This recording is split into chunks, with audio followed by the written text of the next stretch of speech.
Hello there, 4th and 5th graders, and welcome to your next math lesson. Please, at the top of the next available page in your math notebook, write the title of today's lesson, which is Chapter 11, Review.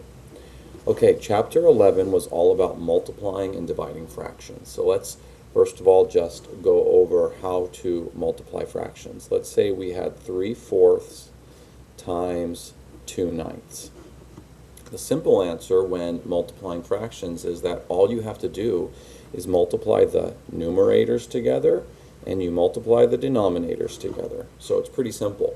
Remember that when you're adding and subtracting fractions, you can't do that. You have to make the denominators the same first before you can add or subtract fractions. But when you're multiplying fractions, you don't need like fractions. You don't need the denominators to be the same. Again, you can just multiply the numerators together and multiply the denominators together. So 3 times 2 is 6, and 4 times 9 is 36. Now notice that answer would need to be simplified.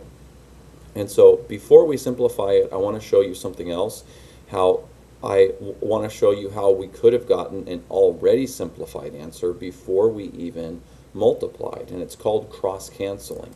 So let's write this same problem again. 3/4 times 2/9.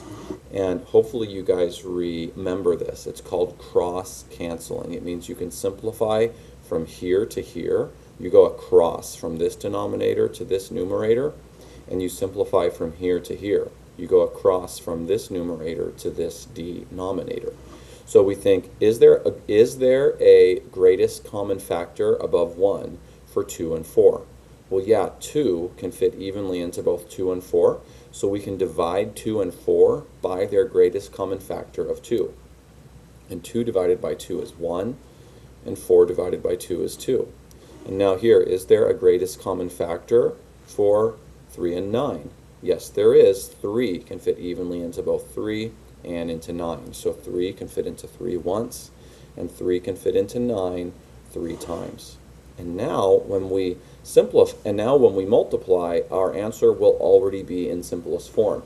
We do 1 times 1, and that's 1, and we do 2 times 3, and that's 6. Now, this fraction and this fraction are the exact same value. It's just 1/6 is in simplest form, and 6 over 36 isn't. Now, let's say that you didn't cross-cancel and you got this answer. How would you simplify it? All that you'd have to do is divide 6 and 36 by their greatest common factor. And the greatest common factor of 6 and 36, that means the largest number that can fit evenly into both 6 and 36.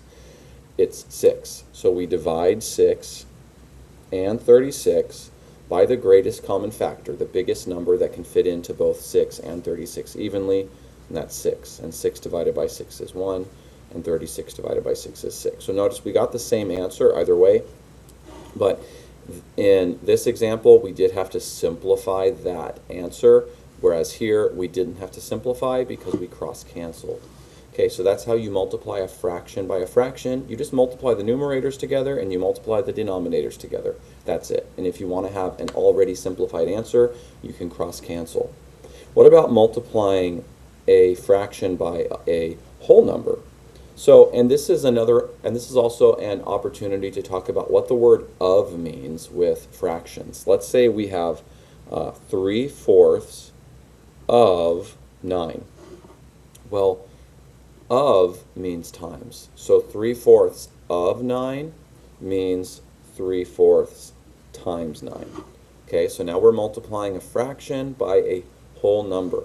When you're multiplying a fraction by a whole number, all you have to do is give that whole number a denominator of 1, and now you're multiplying a fraction by a fraction. So you just multiply the numerators together, and you multiply the denominators together.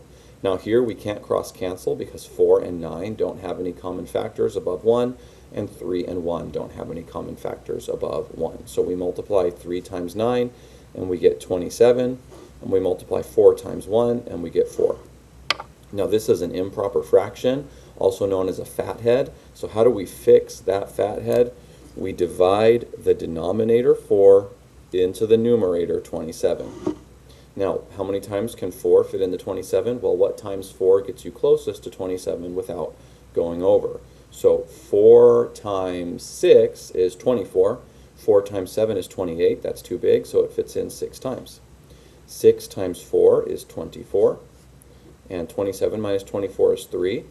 Whatever your remainder is, that becomes the numerator of the fraction, which will be in your mixed number.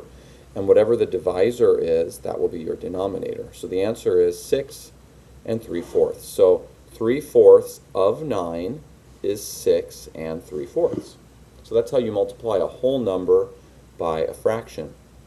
What about multiplying a mixed number by another mixed number? Let's say we have 1.5 times 2 and 1/4.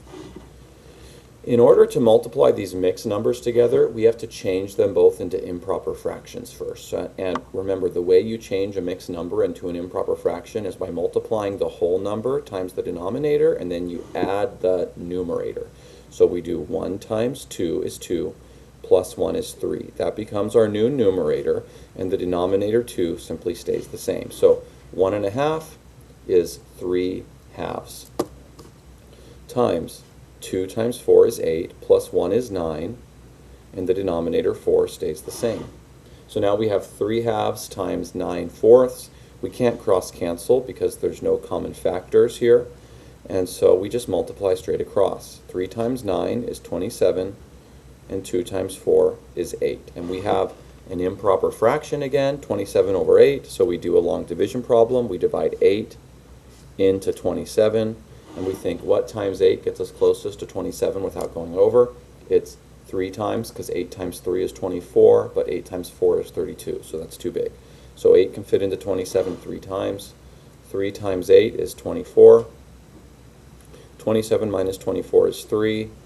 Whatever your remainder is becomes your numerator, and whatever your divisor is your denominator, so the answer is 3 and 3/8. I'm going to go ahead and turn this paper over here and do some more examples. So far we've gone over how to multiply fractions, how to multiply a whole number by a fraction, and the other thing we learned is dividing fractions. But all we learned was how to divide either a whole number by a unit fraction or a unit fraction by a whole number. So let's go over both of those right now. Let's say we have to divide 9 by 1/6. Okay, this is a whole number divided by a unit fraction. So the whole number is the dividend, and the unit fraction is the divisor. All you have to do is follow these steps. Okay? Reverse the operation to multiplication, give the whole number a denominator of 1, and reverse the second fraction, or flip-flop. I shouldn't say reverse, it's actually flip-flop. Flip-flop the second fraction. So 1/6 becomes 6 over 1.